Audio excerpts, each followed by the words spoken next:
Mangyat kurdos rumah pangga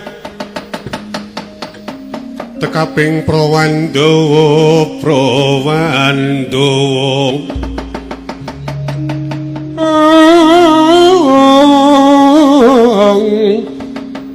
sumaping pabarisan ronanggana gawe gelar makutha maguru jungkung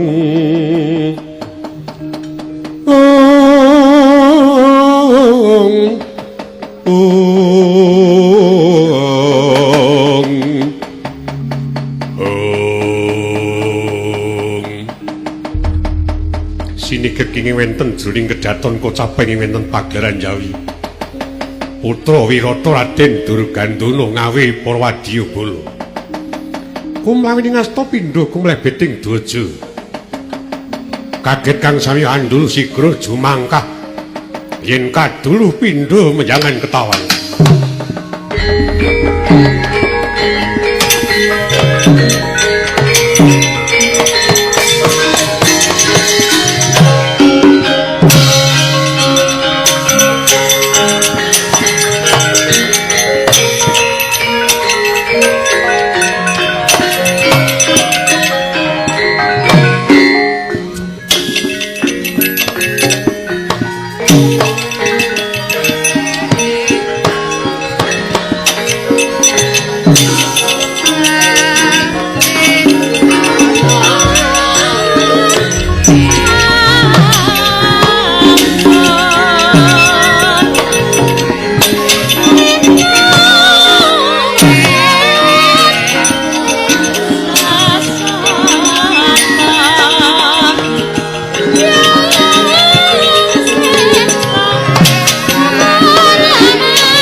Sagung Prawadyabala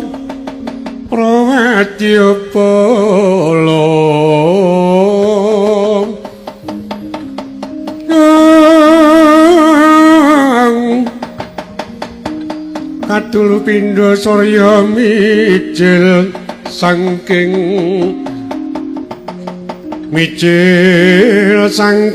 bumi anyara ting bawana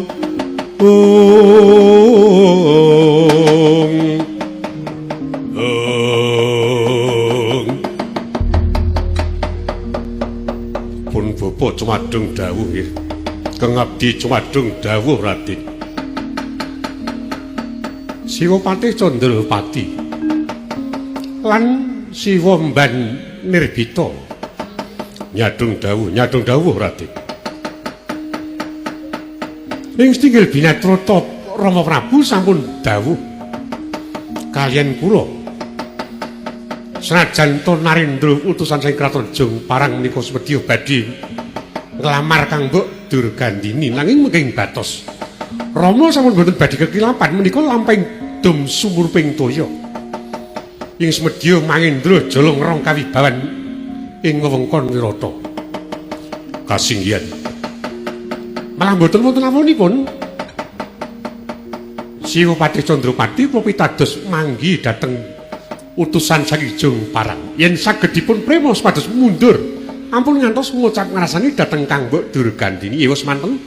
Menawi berguguk ngutha watut, kula sumanggaken dhateng Siwapati lan sedaya para wadyabala. Katrigu lumang ngrempahing wadya Magyara nanggana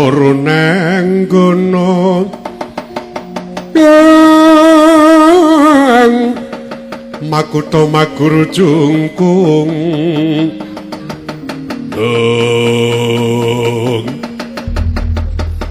kepareng nyuwun pamit Namung pamujinipun ingin kula suwun kula badhe manggi utusan saking Jung Parang ingin ngatos-atos wae. Semanten ugi ingin puput nyuwun pamit Raden ingin ngatos-atos siwa mban nirbita. Muga singgihan Raden.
Pangesineng kang wali sandang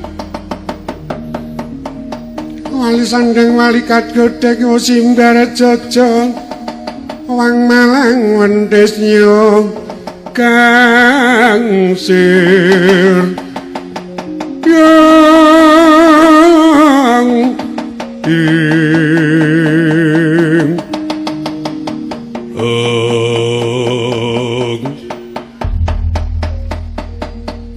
kula badhe nyadong dawuh sinuwun. Kula nggih badhe nyadong dawuh Gusti. Angsal damel menapa mboten anggen paduka nglamar Dewi Durgandini. Togok, Lun. Jebul wong Wirata kuwi gampang dabusi. Lun. Kok saged ngendika yen gampang dabusi. Purwakane aku matur, nggih.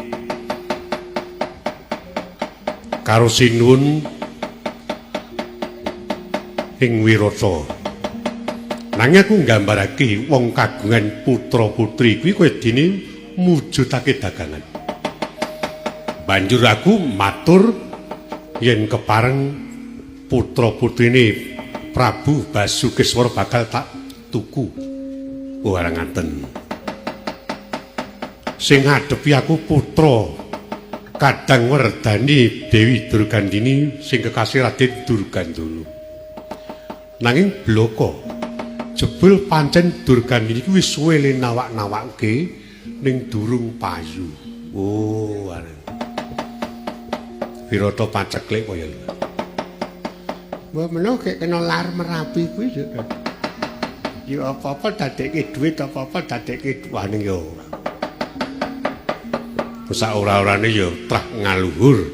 Apa iya antase Sinun Basukeswara kok nganti tega anak kok didol. Ngono kuwi ya ora mokal. Wong tanggaku tau mergo saking ora onane Mbak Yune dadekke dhuwit kok. Mergo kahanan. Ning nek Wirata ketoke ora. Lajeng aku matur bloko karo Raden Durgandana. Upama keng Mbak Yuki mungku dirga loro aku njaluk tulung nang kwitansi mang tulis papat aku. Yen dirga papat nang kwitansi tak kon nyerat 8. Ha niku kersane pripun? Upama loro digawe papat gok sing loro daturke keng ramane Sinun Prabu Basukeswara yuk sing loro dienggo aku karo Raden Durgandana. Hakula Kuwi yo njaluk elu kepripun ados kok kono tekan riki nek ana cilakane kula genah melu rewang-rewang ana enake yo ora. Dibage angge dumani kok ya ora. Kula ngene nyep-nyep. Oh iya yen mengko aku oleh siji utawa oleh loro. Angge sing siji aku sing siji kowe karo adimu. Warak ngono. Oleh modal lho calone. Arak ngono kena tanggo ndadekke WC kok. Oleh jelek ora. Ning ngeten iki nggih Den, nggih ampun njuk seneng dhisik mergo pancen sok kadang kala piyayi sabrang ki ora tanggap marang pasemut. Karepmu ngeten iki. Apa pengendikane sampeyan iki sok digugu ning saknyatane dhek niku tenrasa duwe tembung sing kudu sampeyan lakoni ning sampeyan ora tanggap. Ora bakal kok maido niku mboten.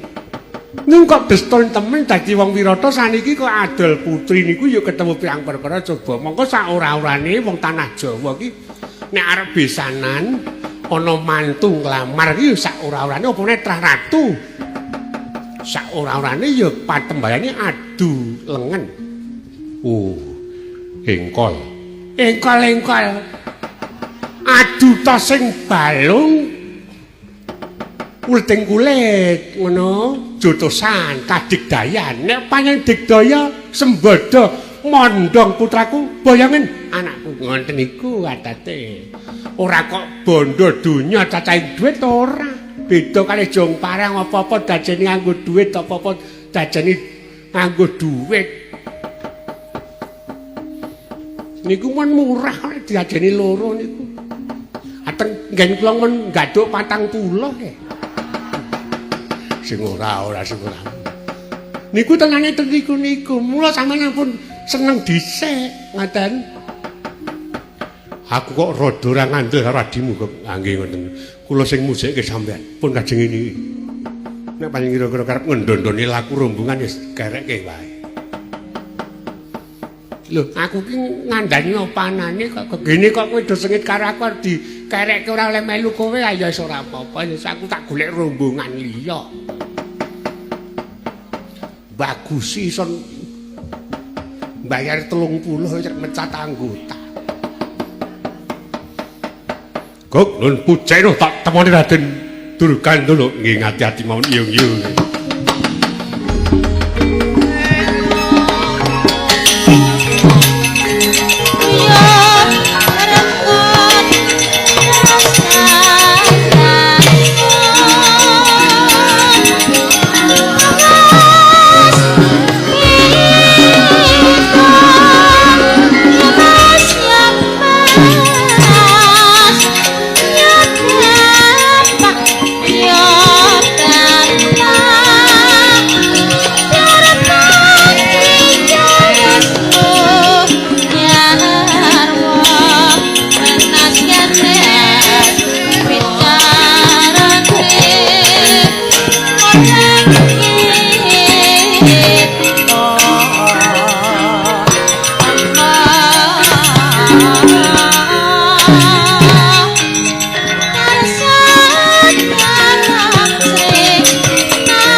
Pandang dikel kadalarung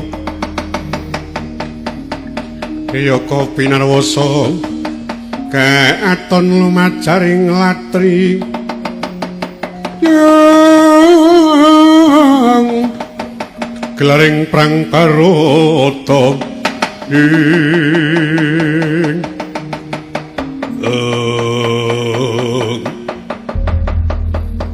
nyuwun pangapunten. Menika kok malah sanes Raden Durgandana ingin manggi dhateng kula kepareng kula nderek pitepangan. Sampeyan sapa?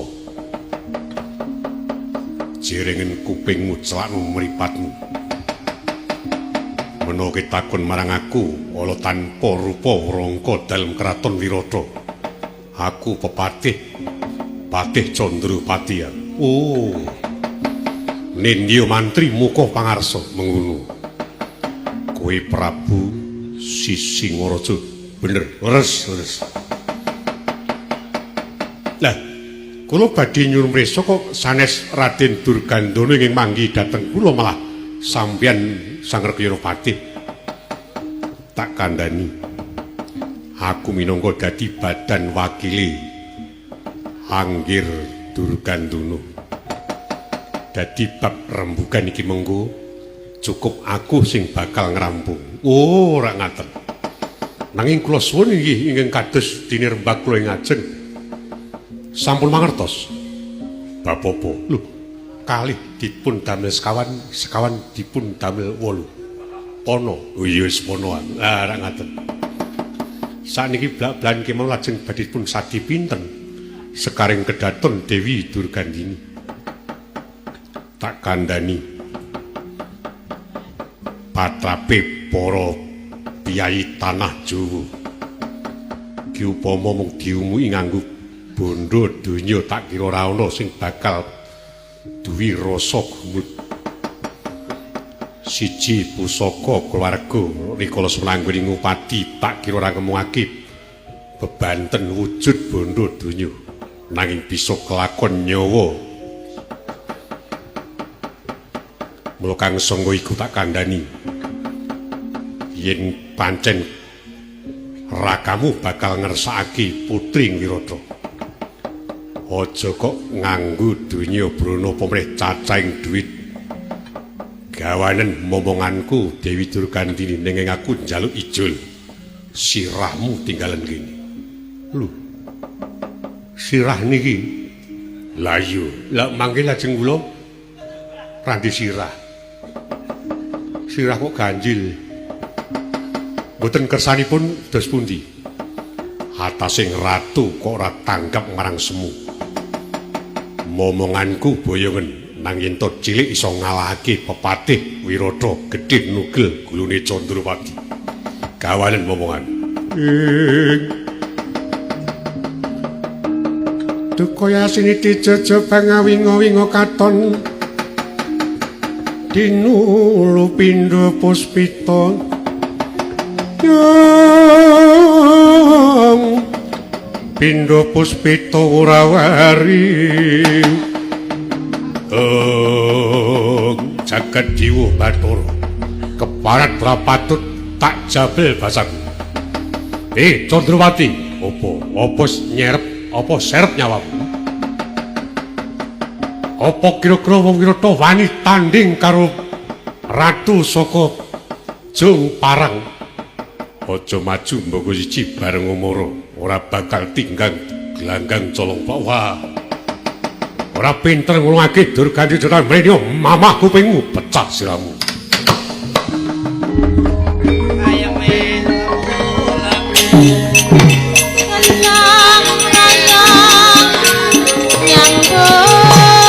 Out!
Badhe nyuwun komisi. Komisi lambemu kuwi. Sajaipun duka mongko niku badhe nyuwun hak kula. Sampeyan pun prasapa mengko nek metu siji-siji dienggo kula kalih bilung. Wong Wirata ngapusi kok sebabe sing nemoni aku dudu Durgandana ning patihe. Patih Candrawati. Oh, nggih. Durgandana sekanu napa? Dinas luar. Wah. Wis pokoke sing ketemu karo aku Patihe Lekanda kuwi dadi badan wakile Durgandana. Oh. Aku yes kandha ning rembagipun rak kados rikala kula rembagan ngen Raden Durgandana loro dienggo papat digawe 8. Anjur Patih Candrawati Kandha.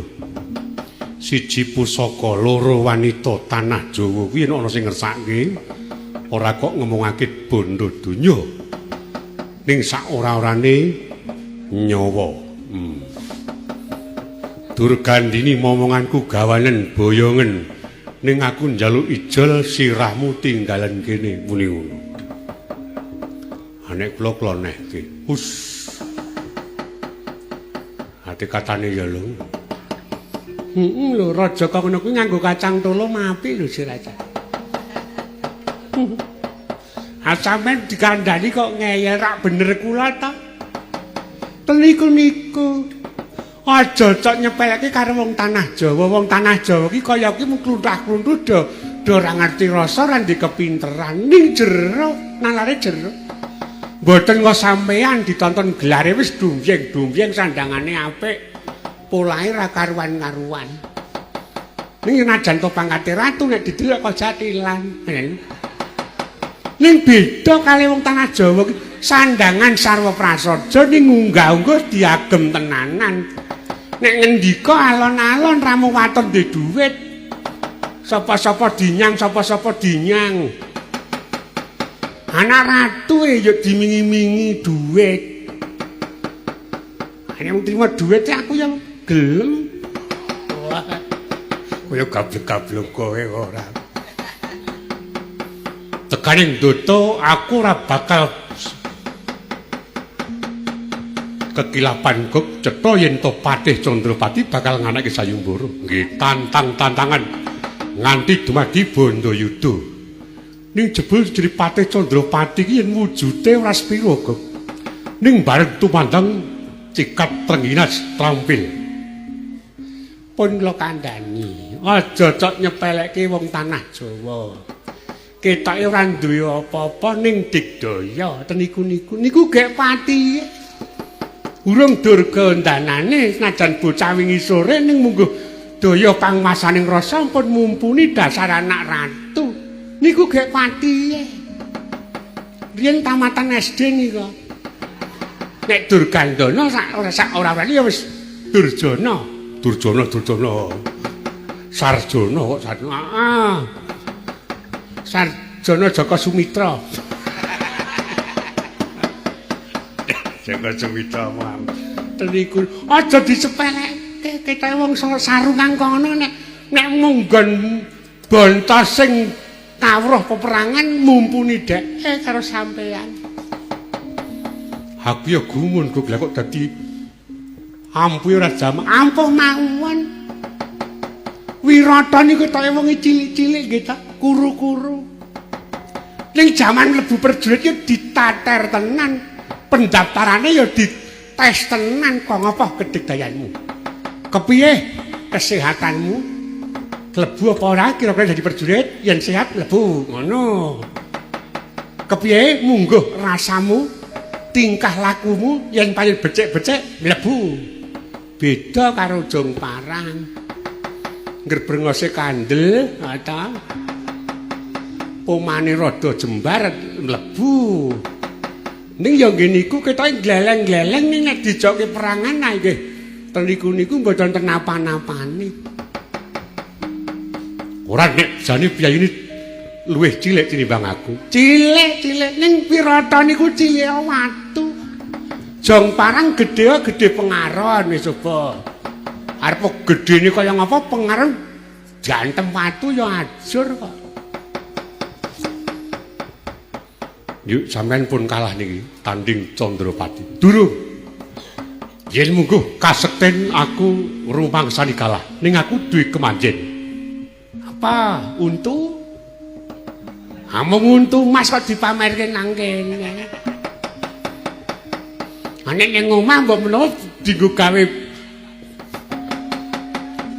gawe gumun wong sak desa. Atase barang larang kok ditemplekke awer gudeg. Ning ngeten mriki ya tenan aja kok pamer untu. Mergo nek ten Jong Parang sampeyan niku sing kondang siunge sing mawa pas. Ten niku. Ngeten niki wah tenan sing marai berupas ku pirang-pirang. Nggih, gek dipecat ngono, tenan. Kula apa duwe iri-irian ratu anyar kok. Anggepe ratu ngendi. Ben Siti iki sesuk ora akeh dhewe ayi. Tak ketoke kadegane wong Wirata kok ngati-ati mawon ah.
jogetan mah dikeploki ora. Karang kowe jaran kepang.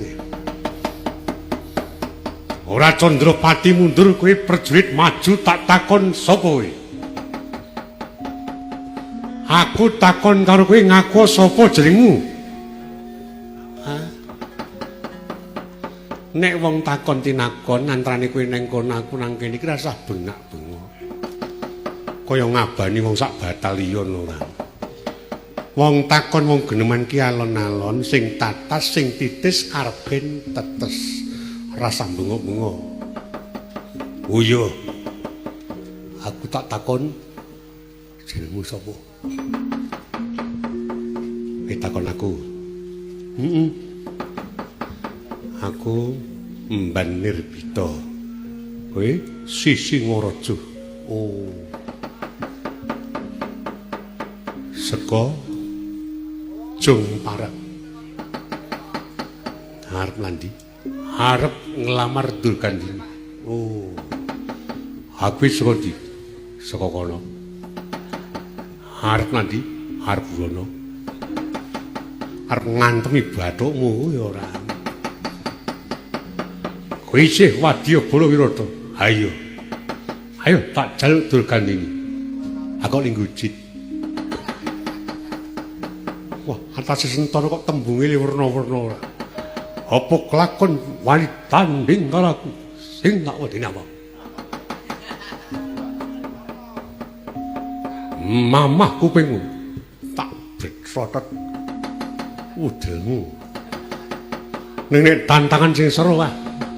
Ora wangun kok. Oh ya. Pecah siramu kowe cangking kan.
Sami mundur gelanggang colong playu. Para wadya Balawirata datan bisa ngendhih marang kridani utusan saking Kraton Jongparang. Kocapa pusaka Kraton Wirata. Kang Awasta Kyai Garuda mrayang. Senajan iku wujuding pusaka nanging tatkala semana kedadian saka manungsa. Mangertos marang kawontening Kraton Wirata sigra tumandang ana payudan laraca gedhong pusaka mung eloke tanpa gandhewa. Ilo-ilo dirasa iku tatkala semana paringane Sang Tapa Begawan Sakri ing pertapan Giri Sarangan. Arsa ngayunaken marang kridaning mengsah nempuh marang Narendra utusan saking Kraton Jongparang. Usron jengkelang mundur gelanggang colong payu ngamun-amun payu daring Wirata.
Patenono adiknya sisane remuk kene asem tenan orang aku yo ora njorok kok apa ora ngerti ponakku nganti kami totolen jelei tenan jare sedulur kok kaya ngono kete kok ngomah rukun tekan gone do nyanyang dhewe-dhewe nyoh patenono nyoh kamu perkara ora dikem bae kok dadi dinggo tenanan kowe. Kowe ngrasa macem-macem iki aku mergo gila ana panah mabur kamu lho. Panah mabur nek panah mono akehmu kire. Kire apa ketok nelolong? Nelolong kamu mbakem balung. Asem tenan. Barakku nganti entek. Iki lelakon apa iki? Lah kok dadi ana pusaka ngambah ngegono ngamuk punggung.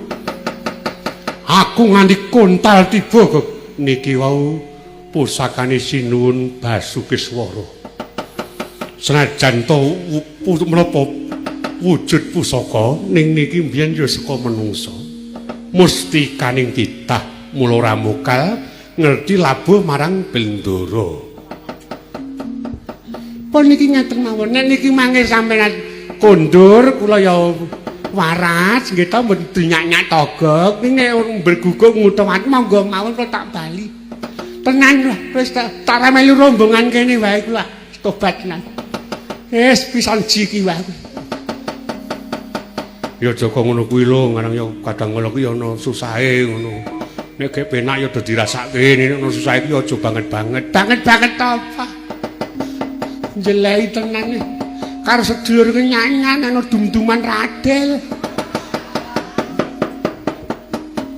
Wah, dan sing ora-ora. Wis cilaka tenan iki mangke sampeyan ora mlayu. Tenan diradang pusaka taniman.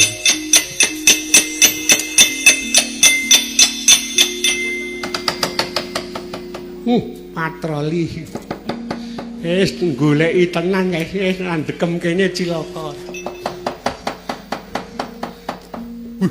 Bablas mengkula mang dekem iki. Mang dekem lajeng slamet. Wah. Saya ngilani nggih kok. Aku ngger balik rene weruh wong telu do dekem nang kene iki tenan. Ngger krasa alon ngaten niku lho, Mang. Weruh tenan modar kowe. Aduh.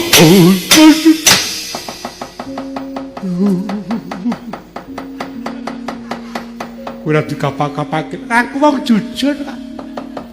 Akang Mbak Pusaka ki saka menungsa biyen tapi ngerti lahir batine menungsa kowe wong tumindak angkara murka gek mongko sabela karo kae ayo genah dadi sasaraning pusaka wong pusaka iso mbedake ora kok ndelok gelare menungsa ning ndelok batine wong arep elik kaya aku nek batine aku ki wong suci ayo genah ora dikapak-kapak awong kae ki kaya dene utusaning Gusti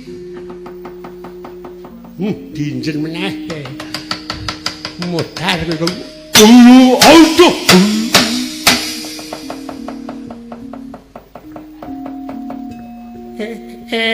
Go terminal. Iso ora apa-apa nggo ngaso parang sing jenenge wong jujur iki kena nggo pengayoman.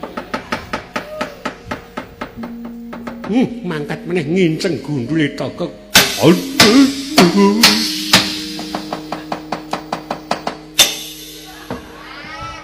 Anyes. Wow.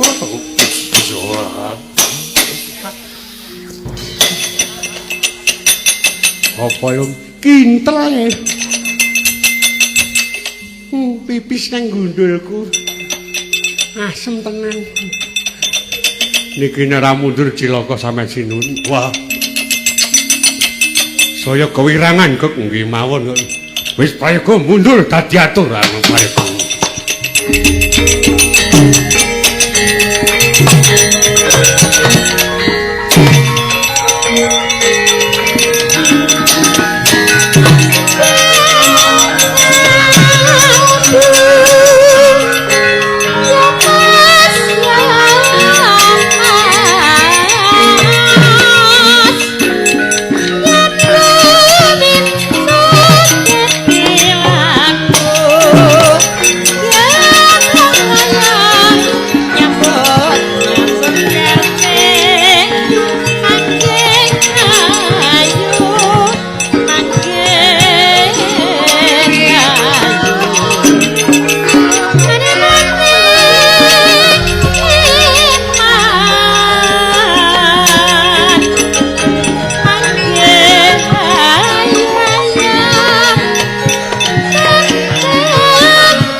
Kocaping wenten jawining wewengkon Wirata. Ana Garuda sak kembaran. Sapa tambuh sapa weruh iku abdine Sang Tapa Begawan Sagri. Kang aran Dandang Seta lan Kang Rayi Wulung Andaka. Kekalipun supados sowan ing Wirata. Ngadhep marang Sang Prabu Basukeswara kiren amboyong Dewi Durgandini tumil dipun boyong dhateng pertapan wukira tawu ing pertapan Giri Sarangan mangkara cipta renggani Garuda kekalih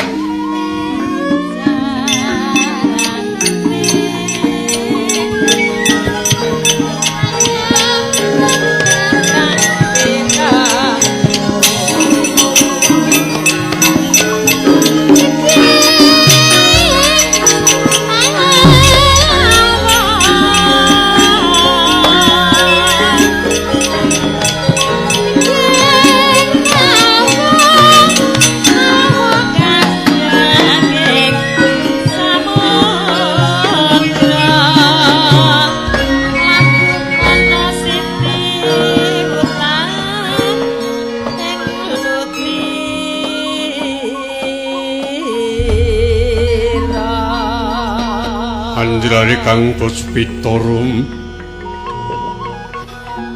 kasiliring Samirana Emre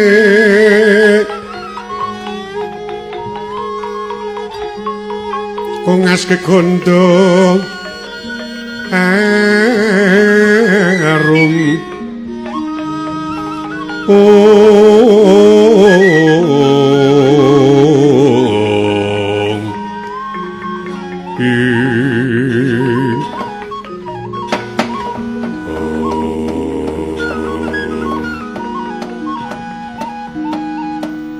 mengkoto adiku wulungan duka ana dawuh apa Kakang Gagak Seta tatkala semana aku diutus marang pepundhenmu Sang Tapa Begawan Sakri supaya mboyong Dewi Durgandini kaya mengkono mau senajan tata gelarmu mboyong putri nanging wing batin iku pakaryan kang ora enteng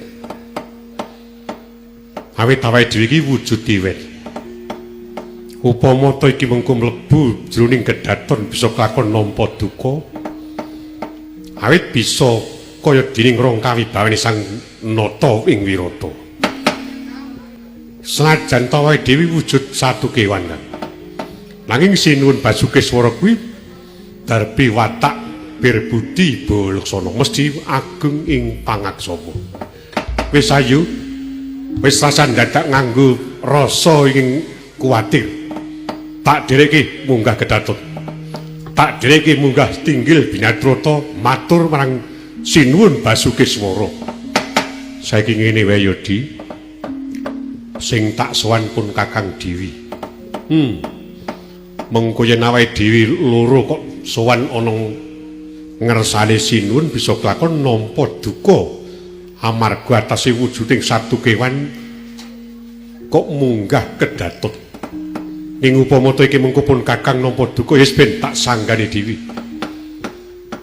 oh arak ngono ayen payen Kakang Gagak Seta arep sowan dhewe ya sekono aku tak tunggu ana papan kene ya aku tak njujuk kedaton wae di mung welingku upama mengko aku ngampiri si Adi aku kok takoni aku meneng wae pestekno yen aku oleh gawe ning yen mengko aku kok takoni kok aku semaur cetha yen pun Kakang cabar anggonku mboyong Sang Kusuma Dewi mengkono di wis cetha welingipun Kakang yo tak esti apa welingmu Kang wis kono gagi mangkata sowan sinuwun Basukeswara iya pamujimu tak jaluk tak sowan munggah kedaton ya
Durgandini, kula nuwun paring pangandika ing ngadhawuh Kanjeng Rama.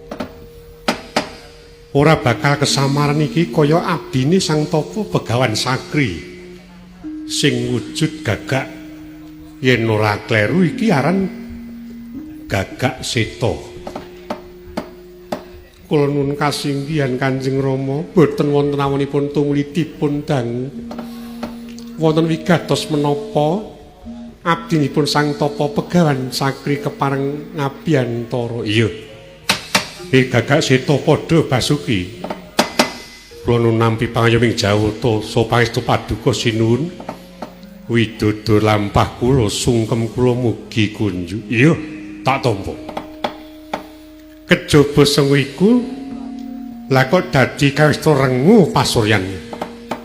Benje tinggalmu payus katimanggamu ana wigati apa? Apa pancen diutus marang Sang Tapa apa pancen mung karepmu dhewe? Wale-wale menapa sinuwun? Estunipun kok dipun utus kaliyan Sang Tapa Begawan Sakri wasipun ngandharaken biyogdal sak mangke Sang Bambang Palasara menika rak linggar saking pertapan. Ewa semanten musing jawata ing katampi Bambang Palasara kersa kundur dhateng pertapan menawi calon jatuh kramanipun Sang Kusuma Dewi Durgandini tumuli dipun boyong dhateng Giri Saranget. Mila saking menika sinuwun keparenga wekdal sak mangke putra putri paduka sekaring kedaton badhe kula suwun kaboyong dhateng pertapan Giri Saranget. Weh dadal Durgandini Nyadung dawuh Rama, iki Gagak Seta diutus marang Sang Tapa supaya mboyong sliramu. menawi pancen mekaten dosa menapa ing kula sandhang upamiyata kula ngantos duwa dhateng lekasipun Sang Tapa, kula siyaga nderek kaboyong dhateng pertapan Rama. Kowe saguh Kula kasinggihan. Ya. Saiki ngene wae. Gandeng putraku saguh supaya ora ribet nggonmu mboyong putraku. Putraku mengko tak lebokne jroning gendhoga. Banjur gendhoga muten supaya banjur bisa cepet sowan ana ngersani Sang Tapa Begawan Sakri. Mengkono Gagak Seta.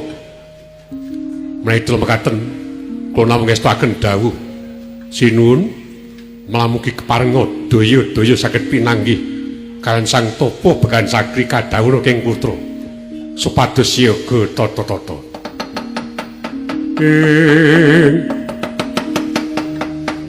Wanita ayu tama ngambar arum Sang Kusuma Yetal mawur madu bronto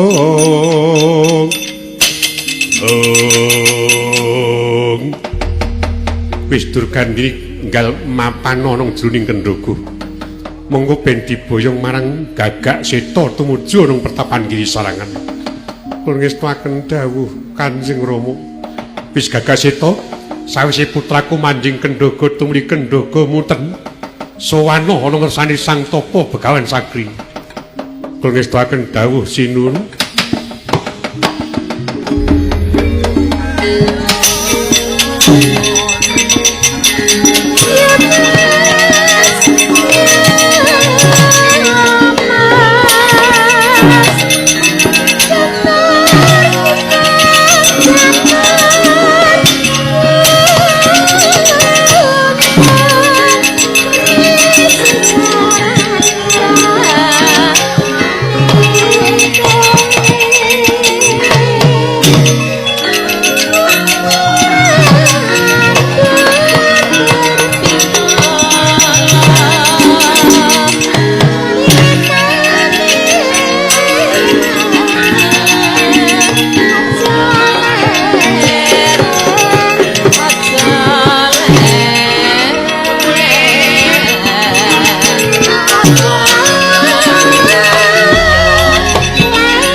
iki Kakang Gagak Seta wis metu saka jroning Datulaya. Wis mijil saka Kedaton. Kang, aku tak takon kowe oleh gawe apa ora? Anggonmu bakal mboyong sekaring Kedaton Wirata oleh gawe apa ora? Kang. Kakang Gagak Seta. Iki krungu apa ora? Aku ki takon kowe oleh gawe apa ora? Lho. Iki kepiye to karepe iki? Kowe iki jane apa pancen budhek apa pancen ngenyek karo aku? Aku ki takon karo kowe. Mergo pancen utusane Sang Tapa Begawan Sagri iki mung aku karo kowe. Jare kowe marep munggah Kedaton, saiki wis metu saka Kedaton, aku tak takon. Oleh gawe apa ora? Sang putri saka gawa apa ora? Wah, keparat payen. Kementus dumeh bar sowan ratu kowe.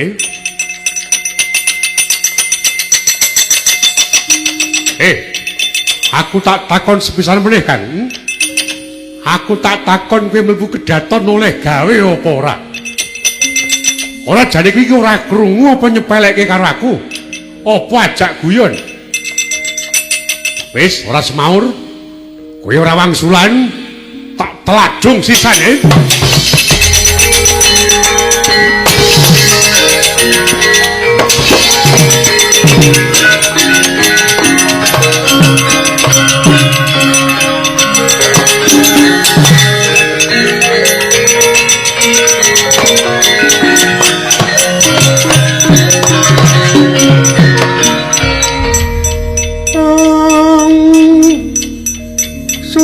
Surem Dewangkara kingken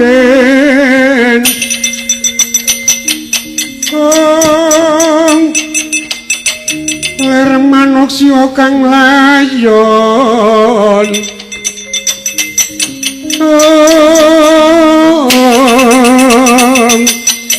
wadananira layu kumilku cemranyo amratan mring sariranipun medenya lutira kang wang gegono pangsumilan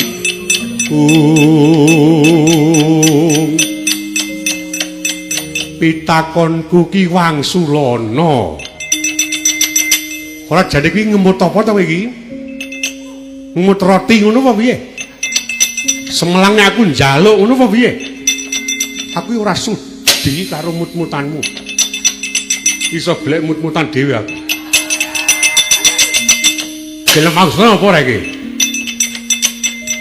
Kok malah kembeng-kembeng nangis. Anggepmu aku nek weruh wong nangis ki yo ternyuh ngono apa piye? Malah saya kejem tak kandhani.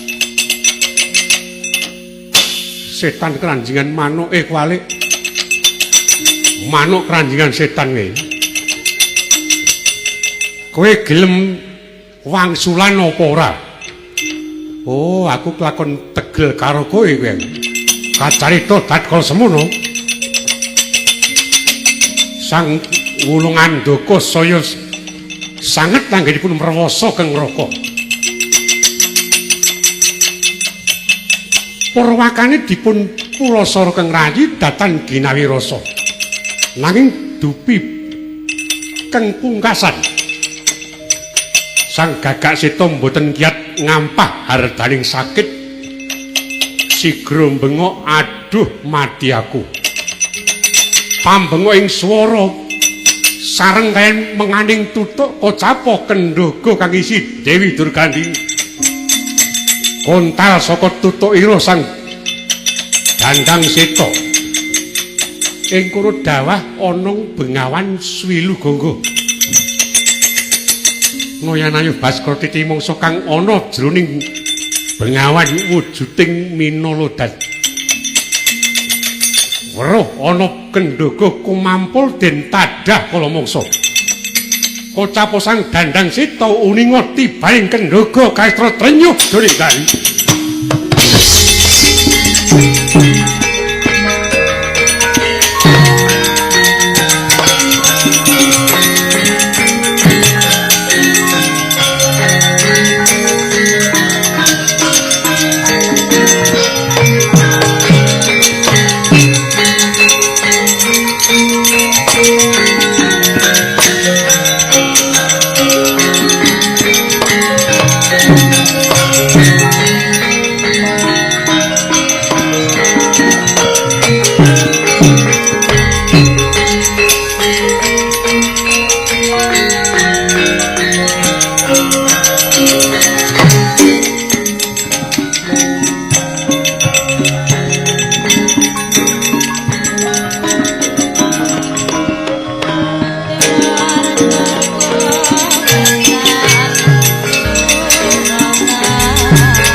Sukma katon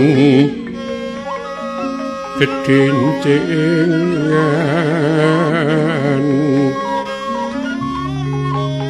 pindha kanggeng kulawan lumut anut dirining tirta lambak-lambak tumeging samudra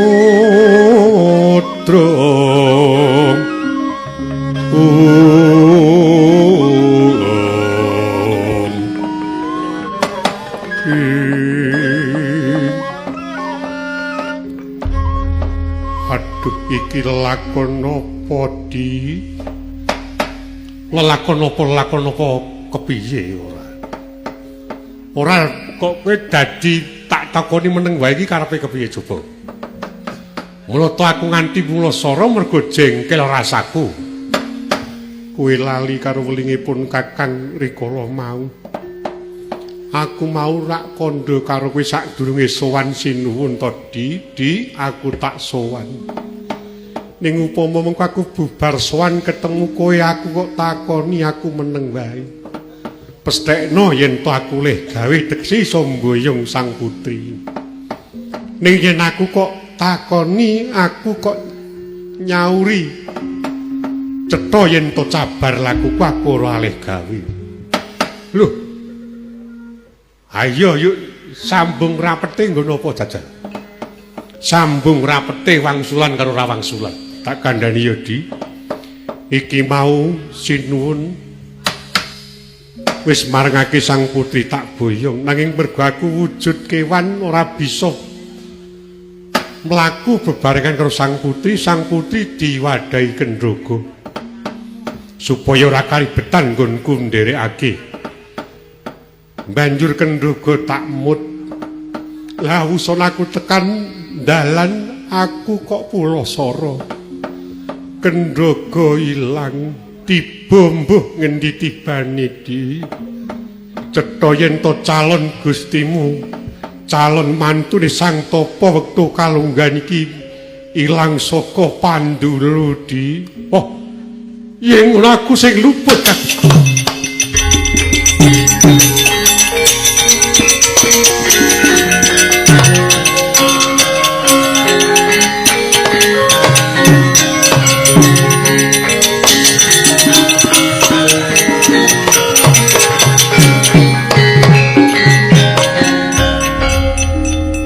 njaluk ngapura ya Kang aku luput. Aku lali karo welingmu tatkala mau. Iwarpa kuwi getun wis ora ana gunane di merga pancen Gustimu Durgandini wektu kalunggahan iki mbuh tibane ana ngendi. Iki mengko awake dhewe yen sowan Sang Tapa bali ana pertapan ora urung ya mung didukani. Wis yur kepiye apa sowan apa ora? Wis ngene wae. Yen pancen kowe ora wani matur sing tak matur aku. Kabeh mau sumbering kaluputan ana aku Kang tak sanggane yen ana dosan. Oh yen wis karepmu mengkono ya kono kowe sowan nek aku wis jan rawani tenan. Wis aku tak trima tunggu kowe ana jabaning pertapan ya Di. Yo. Wis saiki ngene. Pujekno aku tak sowan Sang Tapa bener luput mbuh dipidana ora aku tak matur. Ya wis kono sing ati-ati.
Sita. Kocapa kang kinasnambeting carita nenggih kagambaraken adeging pertapan Wukira Tawu. Ya ing pertapan Giri Sarangan.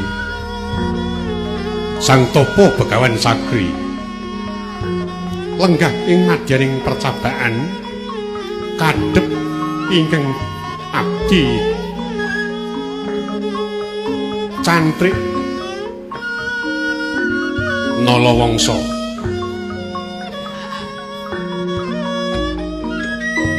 Kawitron neng kadya sela ning kadya tirta. Kocapo kaestu kaget kadya kawekasan dupi uninga piswanira ing abdi. Garuda wulung andaka mangkara cipta renggane sigra gubuh ireng acarani.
Mirim-mirim kembang bopong, kembang bopong sari ulet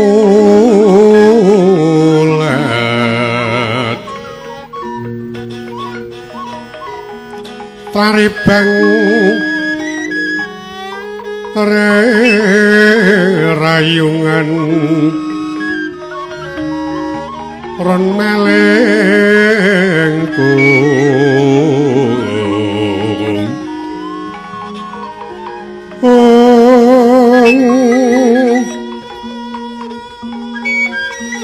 rumambat pepuletan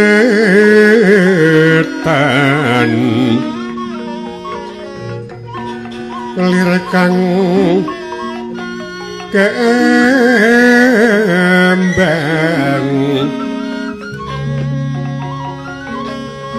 lirikang kembang karang sungsang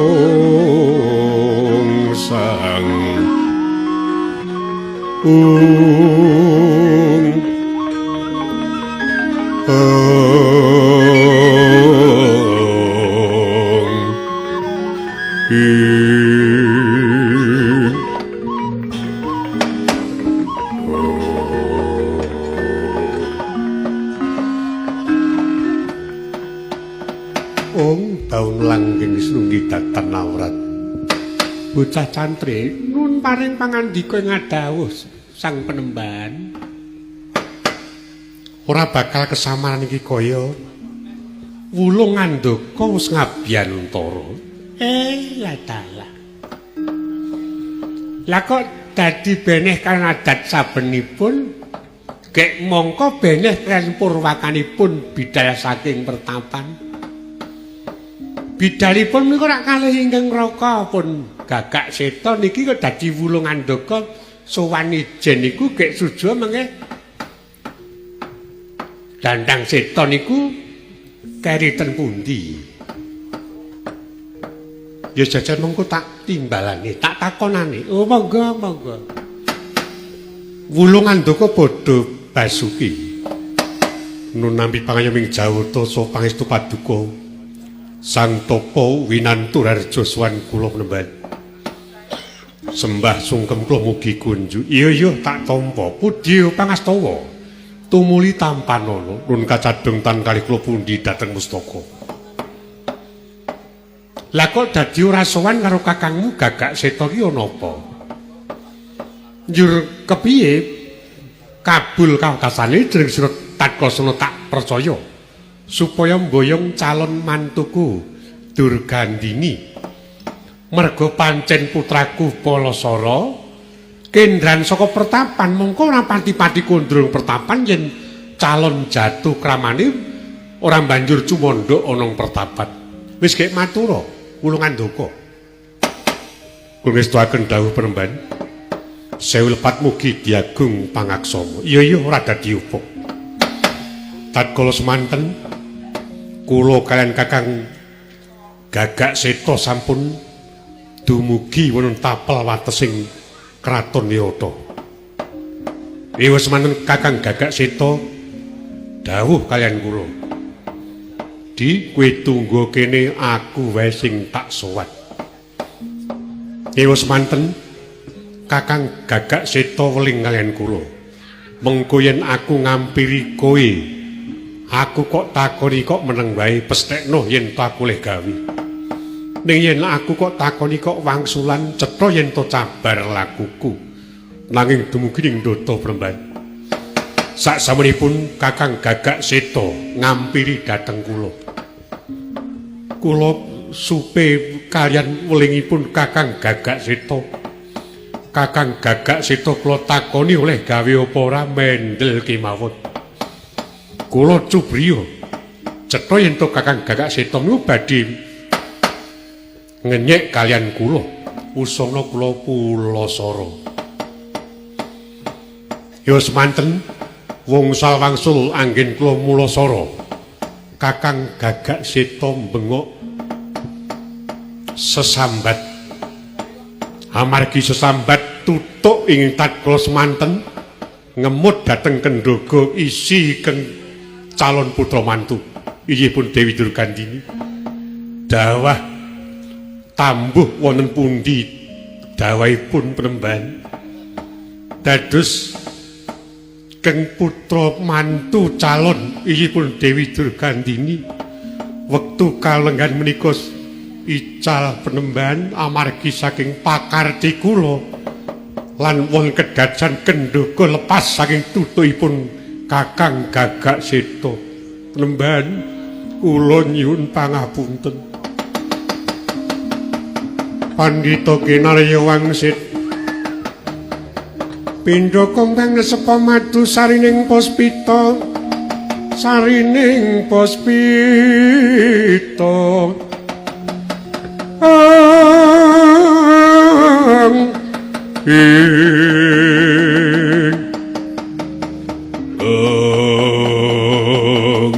Welatal ora patut banget dadi calon mantuku Durgandini ilang Wulungan Doko.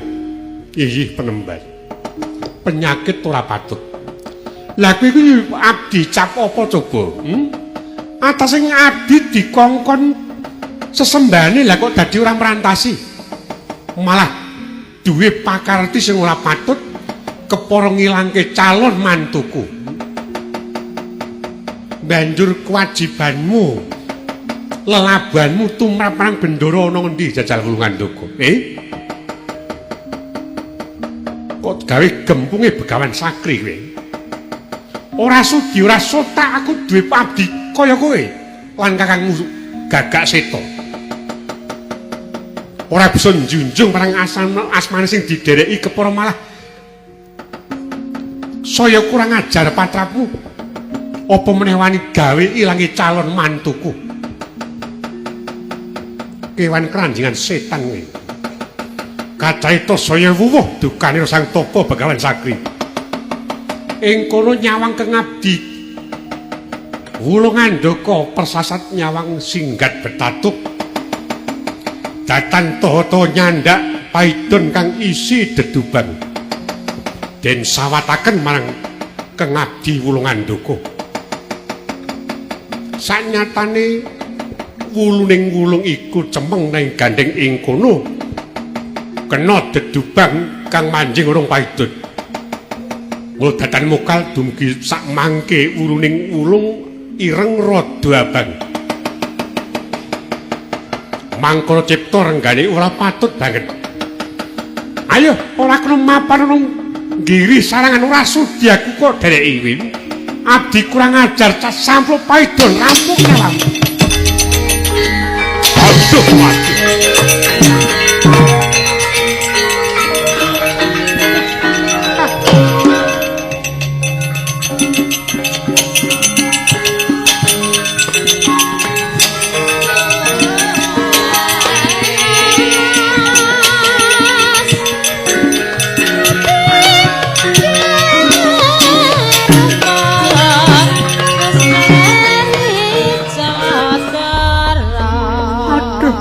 Enget penembahan kula trimesakaken dhateng rencang kula Gagak Seta lan Wulung Andaka lajeng dipun pidana mekaten penembahan kula paring pangapunten dhateng Wulung Andaka. Ora sudi aku paring pangapura marang abdi sing darbi lelakon kaya mengkono. Wis ben. Malah kepala tak sepatani muga-muga entuk upataning Bathara. Antuk sapu dendaning dewa. Iya, Wulung Andaka kowe Gagak Seta gawe nesuning Begawan Sakri. Muga-muga senajan to kaya ngapa pambudi dayamu. Kowe wong loro apa bocah ora bakal antuk pangan yen ora ana bangke. Ora bakal bisa ngombe yen ora ana banyu tumumpang watu. Wis cantrik, ayo munggah. Sanggar pamujan, aku diderek. Oh nggih, kula derekaken penembahan.